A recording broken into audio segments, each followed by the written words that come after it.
now without any fear of retaliation how she's making you feel. Stop that. I'm Don't having stop fun. masturbating, Janet. Stop it. I'm having fun. Leave me alone. Go away. You don't want to watch it? Don't be here, but I'm having fun. Let me have fun. What else do you want to say to her? I just want to have fun. Just let me have fun. I'm having fun. I'm enjoying myself. Okay. You're not here anyway. That's right. You're tell her here. about not being here. You're not here most of the time anyway. What is that? Tell her how that makes you feel when she's not here most of the time. I feel abandoned. I feel lonely. Feel lonely. So I found some way to entertain myself. So let me alone. You're not here most of the time. So the question then, and for anyone that's doing this with whatever their particular limitation, push or pull is, what limitations, fixations, conclusions, attitudes, and especially what inner voices or subpersonalities does this experience create or reinforce in you? Well, I think there is a level of shame around my sexuality that is imprinted, and it's been a lifelong struggle to balance. So perhaps what I did sexually was more in response to that rather than from who I would have been had I been able to evolve naturally. I don't know what my responses around my sexuality would have been had I not received that kind of programming. Well, so the question is, Nancy, subselves are like a part that's protective of her sexuality are always useful. They just may no longer be appropriate to the situation. But the question is, how with this fear about sexuality, how has it served you?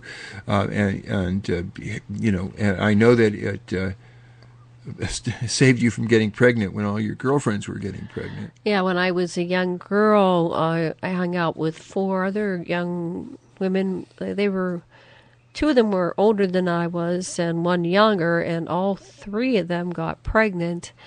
And I know somewhere around my 13th birthday, right after I started, bleeding, having my periods, my mother put a book on my bed. I came home from school one day, and it was about the rhythm method. And we never had a discussion. So I think she was afraid that I would get pregnant. And so when I was 12, the year before, she would corner me and scream at me and just literally just like jack me up against the wall and say, "Are you having sex? Are you having sex?" So she had a strong fear of being a grandmother at a far too young So this reinforced age. this defensive, sexually defensive part. And so since we don't want to throw any sub-self out, we ask, how does this part of you that's careful about her sexuality serve you in your life now?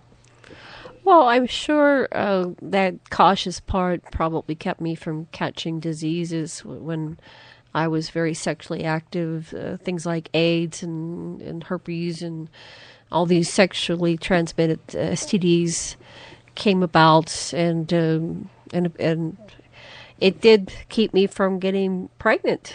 I'm pretty sure I was more cautious around my sexuality, and I think it also reflected in I was very choosy about my sexual partners when I did have sex. So it slowed me down. I think it slowed me down from probably where I would have gone had I just run rampant. Yeah. So what we know is that every sub-self that we have, in this case the sort of the part that could evaluate whether sex was appropriate or not. We would call that impersonal Aphrodite. That's a technical term, but we'll see what that means, that you can feel your sexuality but not necessarily do anything about it. So that there's the development of this very important sub-self, which is that you can be sexy, and you can also be impersonal. But what we would like to do now just to see if we can bring a little more balance to the personality and allow the part of you that got suppressed to the part that felt good when it was rubbing, that part that was enjoying the sensation. Would you move from where you're sitting now to a slightly different position? Okay.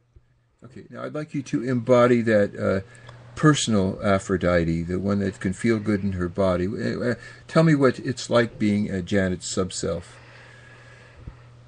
I like having sex. Yeah, if you were in control of Janet or had a bigger say in her life, how would you run it? I'd have her have more sex. Yeah, yeah.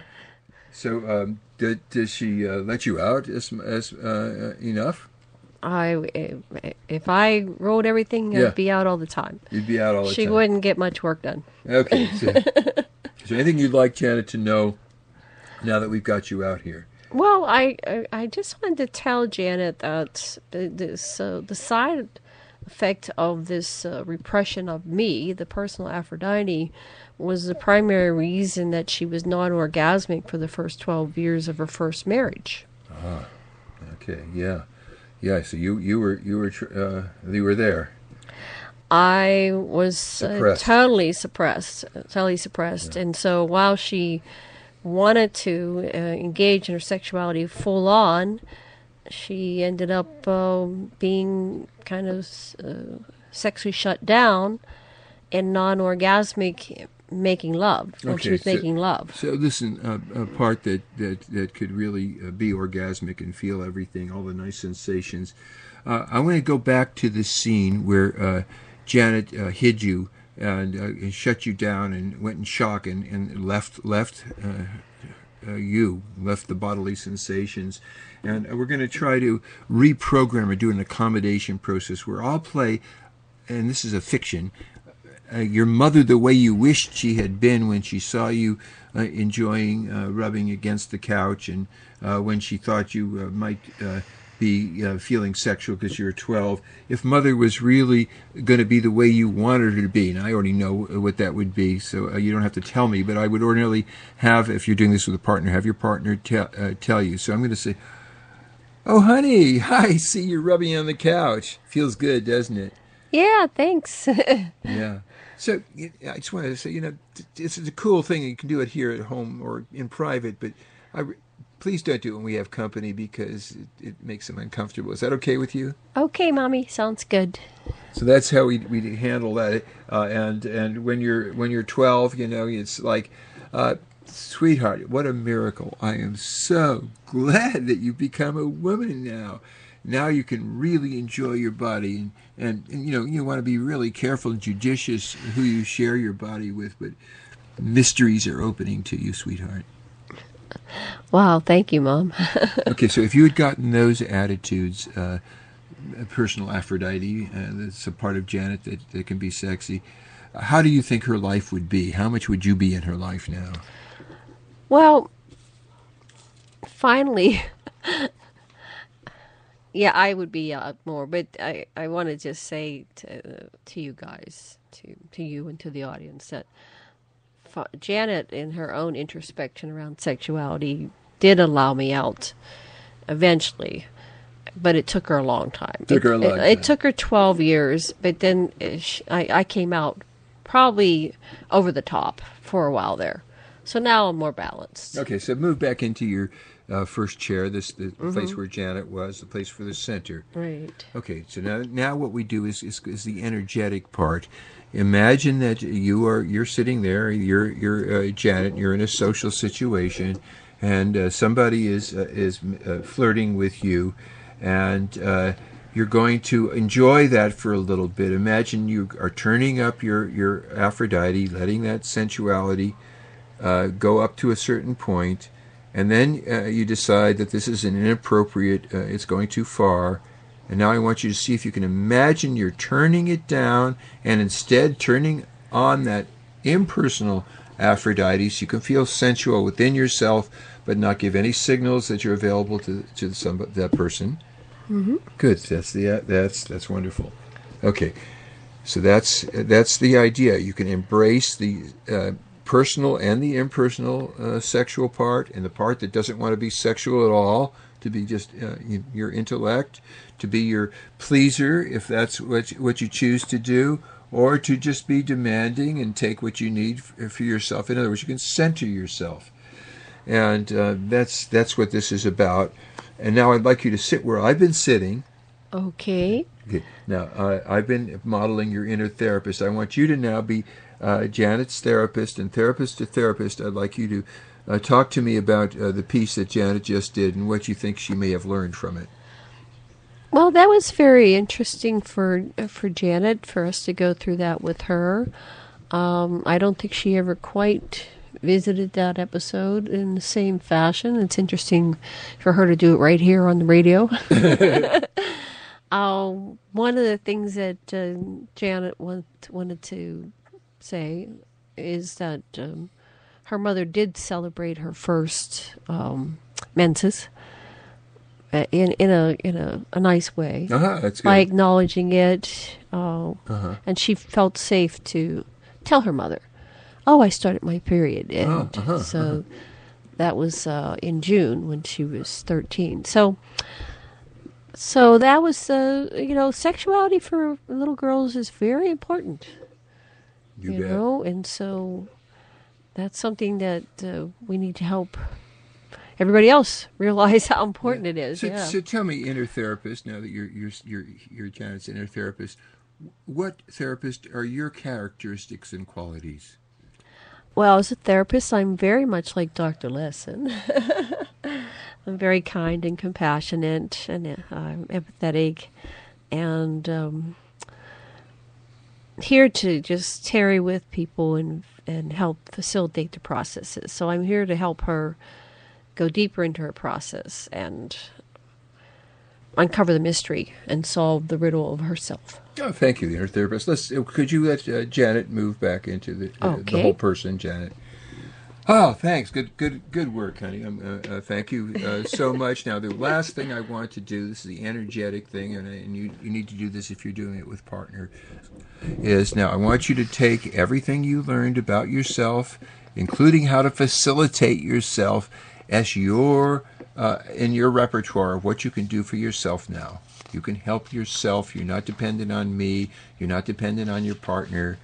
You know that you have a sexy sub-self, and you have a part of you that can keep that sex internal and keep it to yourself. Excellent. Woo! So that's the lesson for today. And next time we are going to really look at some sort of exciting conclusion to this when we show you the imago process and how to reprogram your inner parents so that they continue to give you affirmations. Oh, Janet, also, it's really interesting. If you were going to make an affirmation, that is a pithy little sentence that said what you learned about sexuality from what we just did, what would your affirmation be? Something about I enjoy my sexuality completely. Say that again. I enjoy my sexuality completely. And so that's what you'll do if you follow our website, is schoolofcounseling.org. We have this whole paradigm of cues all laid out, and you're going to end up with an affirmation that will help you remember that you have choice.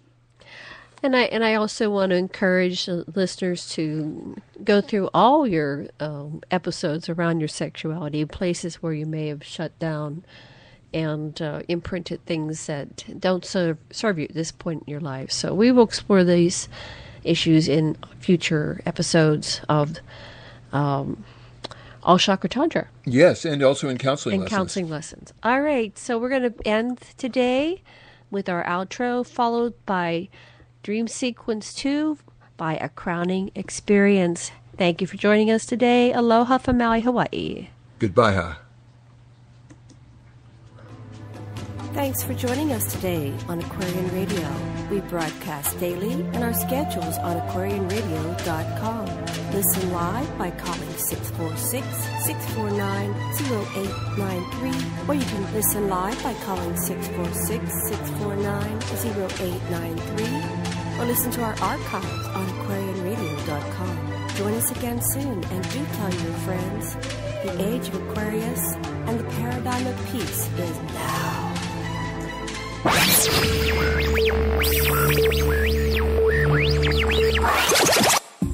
Aloha, this is Enki. You know me as Aquarius, and this is our age, the Satya Yuga. Time to celebrate with us. We have programs on all chakra tantra, love styles and relationship choices, counseling strategies.